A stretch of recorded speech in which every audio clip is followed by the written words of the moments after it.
If you grew up in the 1950s or 60s, you possess a psychological superpower that's almost extinct today. And here's the shocking part.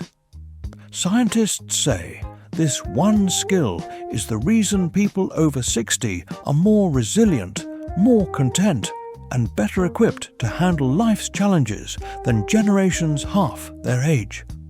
So, what is this skill? And why have younger generations completely lost it? Think about this for a moment. When you wanted to watch your favorite TV show as a kid, you had to wait until 7 p.m. on Thursday. No pause button, no streaming. If you missed it, it was gone. When you mailed a letter to a friend, you waited days or weeks for a response. When you saved money for something you wanted, it took months, sometimes years. Every single aspect of your childhood required one thing: waiting. That skill? It's called delayed gratification. And it's not just about patience. It's a complete rewiring of how your brain processes rewards, handles frustration, and finds meaning in life. Here's what makes this fascinating. In the famous Stanford Marshmallow Experiment from the 1970s, children who could wait 15 minutes for a second marshmallow went on to have better life outcomes, higher test scores, and stronger emotional regulation. But here's what they don't tell you. Kids from your generation naturally developed this skill just by growing up. You didn't need an experiment. Real life was the experiment. Let's break down why people over 60 have this skill hardwired into their psychology. First, you grew up in what psychologists call a high-friction environment. Everything took effort. Want to know something? Go to the library? Want to talk to someone? Walk to their house or wait by the phone? Want to buy something? Save your money? Go to the store? Hope they have it in stock. This constant friction trained your brain to delay rewards automatically. You learned that good things take time, and more importantly, you learned to be okay with that. Second, you experienced boredom differently. When you were bored as a kid, there was no infinite scroll to distract you. You had to sit with that feeling. And neuroscience now shows us that boredom is actually crucial for developing delayed gratification, because it teaches your brain that not every moment needs to be stimulating.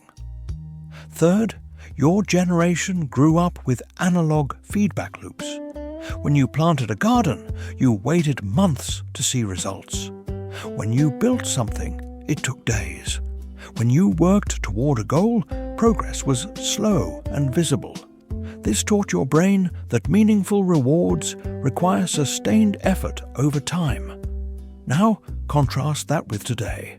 Everything is instant. Hungry? Food delivered in 20 minutes. Bored? Infinite entertainment in your pocket. Question: ask AI. Get an answer in seconds. Want validation? Post a photo. Get likes immediately. Psychologists are now seeing the consequences. Studies show that younger generations have significantly lower tolerance for delayed rewards. 1. Recent study found that Gen Z participants were willing to accept 30% less money if they could have it immediately rather than waiting 1 week. Your generation. Most would wait. But here's what's really concerning. This isn't just about patience.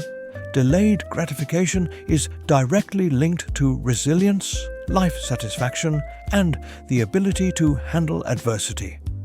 When you can't delay gratification, every obstacle feels like a crisis because you've been conditioned to expect immediate resolution.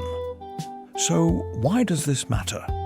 Because the skill you developed simply by growing up in your era is the same skill that's helped you weather recessions, personal losses, health challenges, and all the ups and downs of life.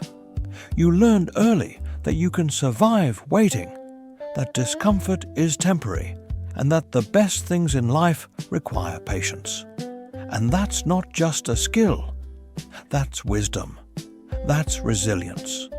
That's a psychological advantage that no app, no technology, and no amount of instant gratification can replace.